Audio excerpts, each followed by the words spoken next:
Hi అండి, అందరూ బాగుండాలని కోరుకుంటూ పాతాళానికి పడిపోనున్న బంగారం వెండి ధరలు అది అసలు జరుగుతుందా? ఎప్పటికి జరుగుతుంది? చెప్పే ముందు ఒక చిన్న రిక్వెస్ట్ అండి. మీరు ఈ వీడియో చూస్తుంటే కనుక దయచేసి ఒక లైక్ చేయండి, షేర్ చేయండి, తప్పకుండా సబ్స్క్రైబ్ అయితే చేసుకోండి. అలాగే హైప్ చేయడం, లైక్ చేయడం మాత్రం మర్చిపోకండి. బంగారం అనేది మన ఇండియన్స్కి ఉన్న సెంటిమెంట్ అండి. మనం ఏ విషయంలోనైనా చూడండి, బంగారంతో ముడిపెడుతూ ఉంటారు. పేదవాళ్ళైనా, మిడిల్ క్లాస్ వాళ్ళైనా, అబోవ్ మిడిల్ క్లాస్ వాళ్ళైనా, కోటీశ్వర్లైనా సరే ఎంతో కొంత బంగారం ఎప్పుడు కొనాలని చూస్తూనే ఉంటారు. సో బంగారం ఇండియన్స్ అంత ఎక్కువగా కొనాలి అనుకోవడానికి కొన్ని రీజన్స్ కూడా ఉన్నాయండి. అందులో నాకు తెలిసిన ఫస్ట్ రీజను ఇన్వెస్ట్మెంట్ పర్పస్గా. కోటీశ్వరులు ఉన్నారనుకోండి, వాళ్ళు రియల్ ఎస్టేట్లోనో, బిజినెస్లోనో, ఇంకొక చోట ఇన్వెస్ట్మెంట్ చేస్తూ అట్లీస్ట్ వాళ్ళు చేసే ఇన్వెస్ట్మెంట్లో 10% అయినా గోల్డ్ మీద పెడుతూ ఉంటారు. ఎందుకు అనంటే మెటల్ మీద ఇన్వెస్ట్ చేయడం, మరీ ముఖ్యంగా బంగారం మీద ఇన్వెస్ట్ చేయడం అనేది అదొక సేఫ్ ఇన్వెస్ట్మెంట్ లాగా చూస్తారు. ఎప్పుడైనా మనం మెటల్స్ మీద ఇన్వెస్ట్ చేస్తే లాస్ అనేది మనం చూడమండి. లాభాలు 1% వస్తాయా, 10% వస్తాయా అని అది రేటు పెరిగే దాన్ని బట్టి ఉంటుంది, కానీ నష్టము అనేది మనం చూడం. ఎందుకంటే మనం కొనిన రేటుని బట్టి అది పెరగడమే కానీ పూర్తిగా డౌన్ఫాల్ అయిపోయి పూర్తిగా తగ్గిపోవడం అనేది ఎప్పుడు ఉండదు. సో అదొక సేఫ్ ఇన్వెస్ట్మెంట్, మనకి నష్టాలు ఎప్పటికీ రావు అనే ఉద్దేశంతో సేఫ్ ఇన్వెస్ట్మెంట్ లాగా బంగారాన్ని చాలామంది కొంటూ ఉంటారు. ఇకపోతే రెండవది ఎమర్జెన్సీ సేవింగ్స్ పర్పస్గా కొనేవాళ్ళు చాలామంది. మిడిల్ క్లాస్ వాళ్ళు, అబవ్ మిడిల్ క్లాస్ వాళ్ళు మాత్రం దీన్ని ఎమర్జెన్సీ పర్పస్గానే కొంటారండి. ఎమర్జెన్సీ సేవింగ్స్ అని ఎందుకన్నాను అంటే, మనం ఎవరైనా సరే, పూర్ పీపుల్ అయినా, మిడిల్ క్లాస్ వాళ్ళైనా, అబవ్ మిడిల్ క్లాస్ వాళ్ళైనా, ఎవరైనా సరే బంగారం కొనేటప్పుడు మనం ఏం ఆలోచిస్తాం మైండ్లో? ఆర్నమెంట్స్ కానీ తీసుకుంటాం. మనం ఎప్పుడు బంగారం గోల్డ్ బిస్కెట్లు గానో, గోల్డ్ కాయిన్స్ గానో తీసుకోవడానికి ఇష్టపడం. ఆర్నమెంట్స్గా మాత్రమే తీసుకుంటాం. ఎందుకంటే అది కొనేటప్పుడు ఏదైనా హెల్త్ బాగాలేకపోయినా, హాస్పిటలైజేషన్ అయినా, లేదా ఇంకొక దాని మీద ఎక్కడన్నా ఇన్వెస్ట్ చేసుకోవాలన్నా ఇది అడ్డుపడుతుంది, మనకి అవసరానికి ఉంటుంది. సో మనం ఆర్నమెంట్స్ తీసుకొని ఏ నిమిషానైనా సరే బ్యాంక్లోకి వెళ్ళి హ్యాపీగా, మనకి ఎలాంటి పెద్ద ప్రాసెస్ లేకుండా సింపుల్గా ఒక 2 గంటల్లోనే డబ్బులు తెచ్చేసుకోవచ్చు ఆర్నమెంట్స్ మీద. సో అది ఎమర్జెన్సీ టైంలో కూడా మనకి అదొక సేవింగ్స్ లాగా చూడొచ్చు. ఎమర్జెన్సీ పర్పస్గా యూజ్ చేసుకోవడానికి ఉంటుంది. మనం ఎక్కడ ఇన్వెస్ట్ చేసినా కూడా అండి, ఇమ్మీడియట్గా మనకి లిక్విడిటీ క్యాష్ రూపంలో అయితే మనకి ఎక్కడా రాదు. ఒక్క ఆర్నమెంట్స్ మీద ఇన్వెస్ట్ చేస్తే మాత్రమే, గోల్డ్ ఆర్నమెంట్స్ మీద ఇన్వెస్ట్ చేస్తే మాత్రమే మనం దాన్ని ఇమ్మీడియట్గా క్యాష్ లాగా చూడగలుగుతాము. విత్ ఇన్ 1 or 2 అవర్స్లో మనకి ఎమర్జెన్సీ పర్పస్ అయినా కానీ, లేదా ఇంకొక దాని మీద ఇన్వెస్ట్ చేయడానికి హెల్ప్గా కానీ, సపోర్ట్ లాగా కానీ ఖచ్చితంగా ఎమర్జెన్సీ సేవింగ్స్ లాగా అవి ఉపయోగపడతాయి. అందుకనే చాలా వరకు కోటీశ్వర్లు ఎంతమంది ఉంటారండి? మహా అయితే 10 మంది ఉంటారు, 100 మంది ఉంటారు 1000 మందిలో. కానీ రిమైనింగ్ 900 మంది ఇదే పర్పస్గా గోల్డ్ కొంటూ ఉంటారు. ఈవెన్ నేనైనా సరే అంతేనండి. మిడిల్ క్లాస్ వాళ్ళు అందరూ అంతే కదా. ఇకపోతే మూడవది స్టేటస్ సింబల్గా చూస్తూ ఉంటారు. ఎక్కడన్నా ఫంక్షన్లకు కానీ, పెళ్ళిళ్ళకి కానీ, లేకపోతే బయటకు ఎక్కడికన్నా వెళ్తే ఫస్ట్ చూసేది వీళ్ళు ఒరిజినల్ నగలు వేసుకున్నారా, డూప్లికేట్ నగలు వేసుకున్నారా, వీళ్ళు ఎంత కొనుక్కున్నారు బంగారం, వీళ్ళ దగ్గర ఎంత ఉంది. చాలా వరకు అబవ్ మిడిల్ క్లాస్లో ఇది మనం చూస్తూ ఉంటాం. అదొక స్టేటస్ సింబల్. గోల్డ్ వేసుకున్నారంటే వావ్ వీళ్ళు రిచ్ అనే ఫీలింగ్ వస్తుందన్నమాట. సో ఆ స్టేటస్ సింబల్ కోసం కూడా చాలామంది గోల్డ్ కొంటూనే ఉంటారు. ఇకపోతే ఫోర్త్ది మోస్ట్ ఇంపార్టెంట్, ఇది ఆడపిల్లలు ఉన్న వాళ్ళకి అర్థమవుతుందండి. సో ఆడపిల్లలకి అలంకరణ పర్పస్గా కొనేవాళ్ళు. ఆడపిల్లలకి అలంకరణ పర్పస్గా కొనేవాళ్ళు అంటే పర్టికులర్గా దానికోసమా అంటే, పర్టికులర్గా ఇప్పుడు నాలాంటి వాళ్ళు అయితే ఆడపిల్లలు ఉన్నవాళ్ళు పిల్లలకి ఎప్పుడన్నా ఫంక్షన్లు అప్పుడు కానీ అట్లా వేసి చూసుకోవడానికి బాగుంటాయి, బాగా అందంగా చేయొచ్చు, మన పిల్లల్ని ఇంకా అందంగా చూసుకోవచ్చు అనే చిన్న చిన్న కోరికల కోసమైనా సరే కొంతమంది అలా కూడా బంగారం కొంటూ ఉంటారు. ఆ తృప్తి ఎన్ని కోట్లు సంపాదించినా, మనం ఎంత కోట్లు ఇన్వెస్ట్ చేసినా కూడా రాదండి. ఆడపిల్లల మెడలో బంగారం వేసుకొని వాళ్ళు అందంగా రెడీ చేసుకొని చూసుకుంటే వచ్చే ఆనందం అసలు ఎక్కడా రాదు, ఎన్ని కోట్లు పెట్టినా రాదు. సరే, ఎనీవే, సో ఈ నాకు తెలిసినంత వరకు ఈ 4 రీజన్స్ వల్లే మన ఇండియన్స్ ఎక్కువగా బంగారం మీద ఇన్వెస్ట్ చేస్తూ ఉంటారు. హైయెస్ట్ రీజన్ మాత్రం ఎమర్జెన్సీ పర్పస్గా ఉపయోగపడిద్ది, మనం ఇమ్మీడియట్గా క్యాష్గా మార్చుకోగలము, అది మనకి ఇన్వెస్ట్మెంటు, ప్లస్ మనం అది కొనుక్కుంటే మా దగ్గర ఎంత బంగారం ఉందని చెప్పుకోవడానికి ఉంటుంది, లేదు మనం వేసుకుంటే ఇంత అందంగా కనిపిస్తాము, ఇలాంటి రీజన్స్ వల్లే మన ఇండియన్స్ ఎక్కువగా బంగారాన్ని కొంటూ ఉంటారు. అయితే ఇప్పుడున్న సిచ్యువేషన్లో బంగారం రేట్ అనేది మీరు గమనిస్తే కనుక లాస్ట్ 4 ఇయర్స్ నుంచి విపరీతంగా పెరుగుతూ ఉందండి.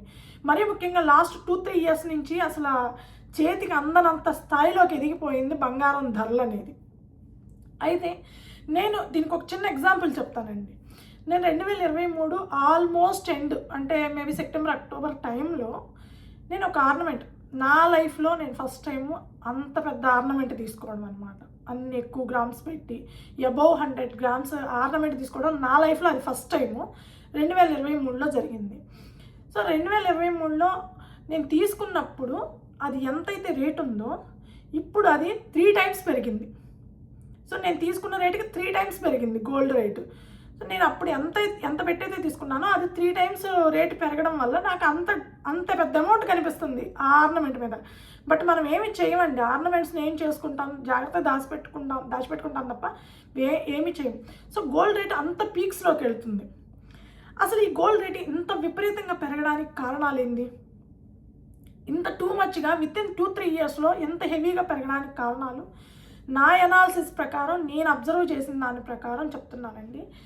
ఫస్ట్ది గ్లోబలైజేషన్ కారణంగా బంగారం రేటు, వెండి రేటు, ఏ మెటల్స్కైనా సరే విపరీతంగా రేటు పెరిగిపోతుంది. ఎందుకు అని అంటే గ్లోబలైజేషన్ అయిన తర్వాత ప్రతి కంట్రీ ఇంకొక కంట్రీ మీద ఏదో ఒక విధంగా ఆధారపడుతూనే ఉందండి. సే ఫర్ ఎగ్జాంపుల్ రష్యా మీద ఆయిల్ కొనడానికి చాలా యూరోపియన్ కంట్రీస్, ఇండియా, ఇట్లా చైనా చాలా కంట్రీస్ ఆధారపడి ఉన్నాయి. అలాగే మనకి వెనిజులా ఆయిల్ మీద ఆధారపడి ఉన్నాయి. అట్లాగే చైనా ప్రోడక్ట్స్ మీద చాలా కంట్రీస్ ఆధారపడి ఉన్నాయి. అట్లా ఎలక్ట్రానిక్స్ వైజ్ ఇంకొక దానికి అట్లా ప్రతి కంట్రీ ఇంకొక కంట్రీ మీద ఏదో ఒక పర్పస్గానే ఆధారపడుతూ ఉంది. ఈ గ్లోబలైజేషన్ వల్ల ఏమవుతుందంటే ఇట్లా ఆధారపడటం వల్ల ఒక కంట్రీలో ఏదైనా ఇష్యూ వస్తే ఆ కంట్రీకి ఎక్స్పోర్ట్ చేసే కంట్రీలు, ఇంపోర్ట్ చేసుకునే కంట్రీస్ అన్నీ ఎఫెక్ట్ అవుతాయి ఎంతో కొంతవరకు. చాలా వరకు ఆ విధంగానే ఇప్పుడు గోల్డ్ రేట్ పెరగడం కానీ కారణం కూడా అదేనండి ఒక రకంగా చెప్పాలంటే. సో గ్లోబలైజేషన్ అనేది మేజర్ రోల్ ప్లే చేస్తుంది ఈ గోల్డ్ రేట్లు పెరగడం విషయంలో. రెండవది గోల్డ్ రిజర్వ్స్ పెంచుకోవడం. మీరు గమనిస్తే కనుక ఈ మధ్యకాలం లాస్ట్ 5-6 ఇయర్స్ నుంచి చాలా కంట్రీస్ గోల్డ్ రిజర్వ్స్ని పెంచుకోవడం ఎక్కువైపోయిందండి. అంటే గోల్డ్ మీద ఇన్వెస్ట్ చేయడం, అంటే ఇండివిజువల్ పర్సన్స్ కాదు, గవర్నమెంట్సే, ఆ కంట్రీ గవర్నమెంట్సే గోల్డ్ రిజర్వ్స్ని పెంచుకోవడం మొదలుపెట్టినాయి అనమాట. అప్పటి వరకు చాలా కంట్రీస్, ఏ కంట్రీస్ అయితే గోల్డ్ విపరీతంగా ప్రొడ్యూస్ చేస్తున్నాయో ఆ కంట్రీస్ ఈ గోల్డ్ రిజర్వ్స్ని అంత విపరీతంగా పెట్టుకోలేదు. నార్మల్గా కంట్రీస్ ఏదైనా అప్పులు తీసుకోవాలన్నా ఏదైనా సరే బాండ్స్ కానీ లేదంటే ఇంకొకటి కానీ ఏదో ఒకటి షేర్స్ కానీ ఇట్లాంటివి ఆ కంట్రీకి సంబంధించి పెట్టుకుంటూ ఉంటారు, క్యాష్ నిల్వలు, క్యాష్ రూపంలో కానీ అట్లాగా. కానీ ఈ మధ్యకాలంలో ప్రతి కంట్రీ ఎంతో కొంత గోల్డ్ని రిజర్వ్గా పెట్టుకోవడం, అంటే మనకి అప్పులు తీసుకోవాలనుకున్నా లేదంటే ఇంకొక రూపానికి కావాలనుకున్నా సరే ఈ గోల్డ్ రిజర్వ్స్ని చూపిస్తూ ఉంటారనమాట. గోల్డ్ బాండ్స్ని కానీ గోల్డ్ రిజర్వ్స్, మా దగ్గర ఇంత గోల్డ్ ఉందని అప్పులు తీసుకోవడం అట్లాంటివి చేస్తూ ఉంటారు. సో అలా ప్రతి కంట్రీ అంతదాకా ఎందుకంటే ఎగ్జాంపుల్ చెప్పాలి అని అంటే అమెరికా చాలా గోల్డ్ ప్రొడ్యూస్ చేస్తూ ఉంటుంది, అయినా కూడా గవర్నమెంట్ దగ్గర గోల్డ్ రిజర్వ్స్ సేఫ్ సైడ్ పెట్టుకోవడం జరిగిందనమాట. ఎప్పుడైనా ఎమర్జెన్సీ అవసరం వస్తే ఇమ్మీడియట్గా గోల్డ్ని యూజ్ చేసుకోవచ్చు మనకు అవసరమైనప్పుడు అనే ఉద్దేశంతో చాలా వరకు అన్ని కంట్రీస్ ఈ గోల్డ్ రిజర్వ్ని పెంచుకోవడం ఎక్కువైపోయిందనమాట. దానివల్లే విపరీతంగా గోల్డ్ రేటు పెరిగింది నాకు తెలిసినంతవరకు. ఇకపోతే మూడవది, గోల్డ్ రేటు ఇంత విపరీతంగా పెరగడానికి డిమాండ్ అండ్ సప్లై అండి. డిమాండ్ అండ్ సప్లై అంటే మనకి గోల్డ్ ప్రొడక్షన్ ఏదైతే చేస్తున్నాయో కంట్రీస్ అవి చాలా లిమిటెడ్ కంట్రీస్, కానీ గోల్డ్ కావాలి అనుకునే కంట్రీస్ చాలా ఎక్కువ ఉన్నాయి, చాలా అంటే చాలా ఎక్కువ ఉన్నాయి. సో డిమాండ్ ఎక్కువగా ఉంది, సప్లై తక్కువగా ఉంది. అలాంటప్పుడు ఏమవుతుంది, ఆ వస్తువు వాల్యూ అనేది విపరీతంగా పెరుగుతుంది. ఇక్కడ డిమాండ్ సప్లై ఈక్వల్గా ఉందనుకోండి, పెద్దగా మార్పు ఏం రాదు, కొంచెం పెరుగుతా కొంచెం తగ్గుతా అట్లా కాన్స్టెంట్గా పోతూ ఉంటుంది. లేదు సప్లై విపరీతంగా ఉంది. మనకి ఒక చిన్న ఎగ్జాంపుల్ చెప్పాలంటే మనం రైస్ విపరీతంగా ప్రొడ్యూస్ చేస్తున్నాం. సో దానికి అంత డిమాండ్ లేదు. బట్ డిమాండ్ లేనప్పుడు ఏమవుతుంది, సప్లై ఎక్కువైనప్పుడు ఆటోమేటిక్గా రేట్ తగ్గుతుంది. ఇప్పుడు బంగారానికి వచ్చేసరికి విపరీతమైన డిమాండ్ ఉంది. ఆల్మోస్ట్ అన్ని కంట్రీస్కి బంగారం కావాలి ఏదో ఒక విధంగా. అది కేవలం ఏదో గోల్డ్ రిజర్వ్స్ పెట్టుకోవడానికి కాదండి, చాలా వాటిల్లో గోల్డ్ని యూజ్ చేస్తారు. సో అలా ప్రతి కంట్రీకి ఎంతో కొంత గోల్డ్ అనేది కావాల్సి వచ్చినప్పుడు ప్రొడ్యూస్ చేసే కంట్రీస్ అనేవి లిమిటెడ్గా ఉన్నాయి. ఆ లిమిటెడ్గా ఉన్న కంట్రీస్ ఏం చేస్తాయి అని అంటే, సో వాళ్ళు ఎంత కావాలంటే అంత పెంచుకునే అవకాశం ఉంది, దాన్ని అడ్వాంటేజ్గా తీసుకునే అవకాశం ఉంది. సో ఆటోమేటిక్గా సప్లై తక్కువగా ఉండటం వల్ల డిమాండ్ పెరిగిపోయి మనకి రేటు విపరీతంగా పెరిగిపోతుంది. అలా చూసుకుంటే హైయెస్ట్ గోల్డ్ ప్రొడక్షన్ చేసేది చైనా అండి. చైనా తర్వాత ఇంకా కొన్ని కంట్రీస్ ఉన్నాయి, చైనా, ఆస్ట్రేలియా, రష్యా కూడా సెకండ్ ప్లేస్ అనుకుంటానండి బంగారం ప్రొడ్యూస్ చేయడంలో. సో రష్యా కానీ, ఆస్ట్రేలియా కానీ, తర్వాత కెనడా కానీ, అమెరికా కానీ, ఇలాంటి కంట్రీస్ అన్నీ గోల్డ్ ఎక్కువగా ప్రొడ్యూస్ చేస్తూ ఉంటాయి. సో వీళ్ళ దగ్గర నుంచి వేరే కంట్రీస్ కొనాలి అన్నప్పుడు ఆటోమేటిక్గా వాళ్ళు ఆ డిమాండ్ని చూసుకొని వాల్యూ పెంచేస్తుంటారు. దానివల్లే రేట్లు విపరీతంగా పెరుగుతున్నాయి ఇంటర్నేషనల్ మార్కెట్లో. ఇకపోతే నాకు తెలిసినది లాస్ట్ అండ్ ఫైనల్ అండి, పొలిటికల్ అన్సర్టనిటీ.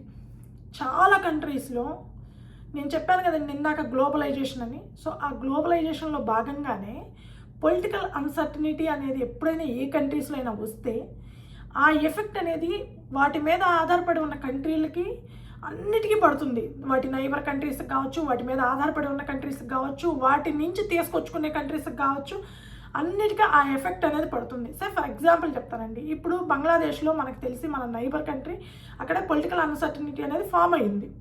అలాగే శ్రీలంకలో కానీ అలాంటి చాలా కంట్రీస్లో పొలిటికల్ అన్సర్టనిటీ ఫామ్ అయినప్పుడు ఆ కంట్రీస్ నుంచి ఏదైతే రిమైనింగ్ కంట్రీస్ ఎక్స్పోర్ట్ చేస్తున్నాయో లేదంటే ఇంపోర్ట్ చేసుకుంటున్నాయో ఆ కంట్రీ నుంచి ప్రోడక్ట్స్ని, ఆ మిగిలిన కంట్రీస్ అన్నీ ఎఫెక్ట్ అవుతాయి. దానివల్ల కూడా విపరీతంగా గోల్డ్ రేట్ పెరిగిపోయిందండి. ఓకే, ఈ రీజన్స్ అన్నిటి వల్ల గోల్డ్ రేట్ విపరీతంగా పెరిగిపోయింది. మరి ఎప్పుడు తగ్గుతుంది, అసలు తగ్గుతుందని నమ్మకం ఏంటి? మోర్గాన్ స్టాన్లీ లాంటి ఫైనాన్షియల్ కంపెనీస్ ఇన్స్టిట్యూషన్స్ ప్రకారం అయితే 2026లో గోల్డ్ ప్రైస్ 1 వర్జెట్ వచ్చేసి $6,300 పోతుందట. అంటే మన ఇండియన్ కరెన్సీలో చెప్పాలంటే 1 వర్జెట్ అంటే అరౌండ్ 31 గ్రామ్స్ అండి. సో $6,300 అంటే మనకి ఆల్మోస్ట్ చాలా అవుతుంది. అది అంటే గ్రామ్ వచ్చేసి మనకి అరౌండ్ 18,000 to 20,000 వరకు వెళ్ళే అవకాశం ఉందట. అంటే అరౌండ్ 20,000 అంటే మనకి 10 గ్రామ్స్ 2 lakhsకి వెళ్ళే అవకాశం ఉంది 2026 ఎండ్లోపు అని చెప్తున్నారు.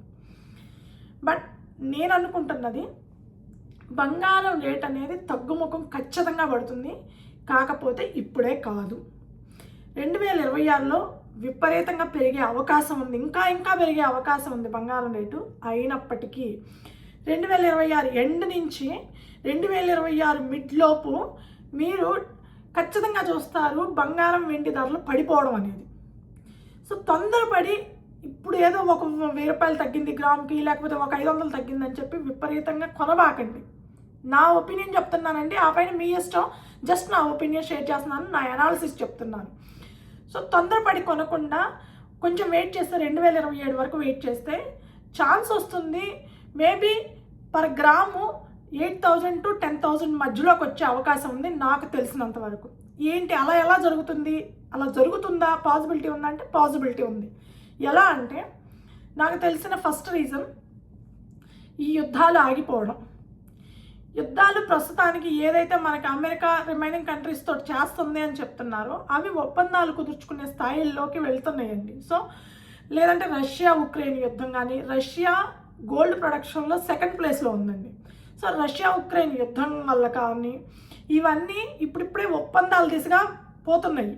సో ఈ ఒప్పందాలు కనుక కుదిరితే, ఇవన్నీ ఓకే అయితే కనుక కొంతవరకు గోల్డ్ ప్రైస్ అనేది తగ్గుముఖం పట్టే అవకాశం ఉంది. సో జస్ట్ ఒప్పందాలు స్టార్ట్ అయినాయి కాబట్టి అవి పూర్తిగా సర్దుమనగాలంటే కొంత టైం పడుతుంది. ఆ టైం వరకు మనం వేచి చూస్తే కనుక ఖచ్చితంగా మనకి బంగారం రేటు తగ్గడము, అందుబాటులోకి రావడము జరుగుతుందన్నమాట. సో ఈ యుద్ధాలన్నీ ఏ అయితే ఉన్నాయో, ఇంకా సింపుల్గా చెప్పాలంటే అండి, ఇప్పుడు అమెరికా ఇంకొక కంట్రీ మీద టారిఫ్స్ వేసినా, ఇంకోటి ఇండియా మీద టారిఫ్స్ వేసినా అవి కూడా ఇప్పుడు ఒప్పందాల రూపంలోకి వస్తున్నాయి. ఆల్మోస్ట్ ఒప్పందాలు కుదుర్చుకునే స్థాయికి వచ్చినాయి కాబట్టి సో ఎక్కువ యుద్ధాలు జరగకుండా అవి కంట్రోల్ అయ్యే అవకాశం కనిపిస్తుంది కాబట్టి ఆ విధంగా గోల్డ్ రేట్ తగ్గే అవకాశం కనిపిస్తుంది.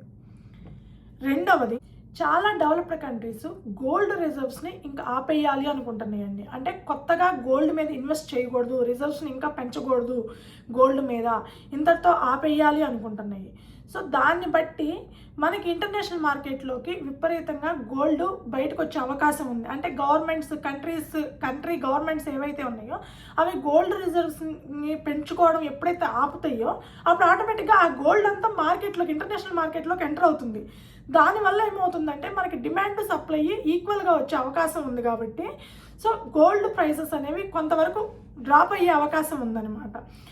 అది కాకుండా మూడవది, కంట్రీస్ మధ్య డీల్స్ అండి. మనకి ఇప్పుడు మనం చూస్తుంటే కనుక ఇండియా యూరోప్ కంట్రీస్ తోటి కానీ అమెరికాతో కానీ చాలా ఒప్పందాలు కుదుర్చుకుంటూ ఉంది. ఓన్లీ ఇండియా వేరే కంట్రీస్ తోటి ఒప్పందాలు కుదుర్చుకున్నందువల్ల గోల్డ్ ప్రైసెస్ తగ్గుతాయా అంటే తగ్గుతాయి కొంతవరకు. ఎందుకు అని అంటే ఎప్పుడైతే యూరోప్ కంట్రీస్ తోటి లేదంటే రష్యాతోటి కానీ అమెరికాతోటి కానీ చైనాతోటి కానీ ఒప్పందాలు కుదుర్చుకుంటారో అప్పుడు ఏమవుతుందంటే ఆటోమేటిక్గా ఎక్స్పోర్ట్ ఇంపోర్ట్ పెరిగే అవకాశం ఉంది. ఎక్స్పోర్ట్ ఇంపోర్ట్ పెరిగితే కనుక వాళ్ళ ప్రోడక్ట్స్ని విపరీతంగా మార్కెట్లోకి రిలీజ్ చేసే అవకాశం ఉంది కాబట్టి ఆ ప్లేసుల్లో మనకి ఎక్కువగా రష్యా, చైనా, అమెరికా ఉన్నారు కాబట్టి ఒప్పందాల్లో ఆటోమేటిక్గా గోల్డ్ ఏదైతే ఉందో ప్రొడ్యూస్ చేసే కంట్రీస్ కాబట్టి, టాప్ మోస్ట్ కంట్రీస్ కాబట్టి అవి ఇంటర్నేషనల్ మార్కెట్లోకి ఎక్కువగా గోల్డ్ని రిలీజ్ చేయడానికి అవకాశాలు ఎక్కువగా కనిపిస్తున్నాయి. దాని మీద వచ్చే ట్యాక్స్లు ఏవైతే ఉందో ఆ ట్యాక్స్లు కూడా తగ్గించే అవకాశం ఉంది. దానివల్ల కొంత మేరకు, వెరీ లిటిల్ బట్ కొంత మేరకు గోల్డ్ ప్రైసెస్ డ్రాప్ అవడం జరుగుతుందన్నమాట. సో ఇలా చాలానే కారణాలు ఉన్నాయండి. చిన్న కారణాలైనా చాలా కారణాలు ఉన్నాయి. సో అలా గోల్డ్ ప్రైసెస్ అనేవి స్లోగా డ్రాప్ అయ్యే అవకాశం ఉంది. బట్ 2026 మిడ్కి వెళ్ళేటప్పటికి గోల్డ్ ప్రైసెస్ విపరీతంగా పెరిగే అవకాశం ఉంది. 18,000 నుంచి 20,000కి వెళ్ళినా మీరు ఆశ్చర్యపోవాల్సిన అవసరం లేదు. 24 carat gold 1 gram. But 2026 December నుంచి 2027 మిడ్లోపు గోల్డ్ ప్రైసెస్ డ్రాప్ అయ్యి మనకి అందుబాటులోకి వచ్చే అవకాశం ఉంది. మేబీ అరౌండ్ 8,000 to 10,000 పర్ గ్రామ్కి వచ్చే అవకాశం ఎక్కువగా కనిపిస్తుంది అనమాట. సో ఎవరైనా ఇన్వెస్ట్ చేయాలనుకున్నా, ఆర్నమెంట్స్ తీసుకోవాలనుకున్నా, ఇంకొకటి చేయాలనుకున్నా సరే కొంత టైం వేచి చూస్తే మీకు ఖచ్చితంగా అడ్వాంటేజ్ అయ్యే అవకాశం ఉందండి. ఎవరైనా గోల్డ్ మీద ఇన్వెస్ట్ చేయాలనుకున్నా, గోల్డ్ కొనాలి అనుకున్నా సరే. సో ఇది నా పూర్తి అనాలిసిస్ అండి. నేను అబ్జర్వ్ చేసిన దాని ప్రకారము నేను చెప్పాను. సో ఈ వీడియో మీకు నచ్చుంటే కనుక దయచేసి ఒక లైక్ చేయండి, షేర్ చేయండి, తప్పకుండా సబ్స్క్రైబ్ అయితే చేసుకోండి. Thank you.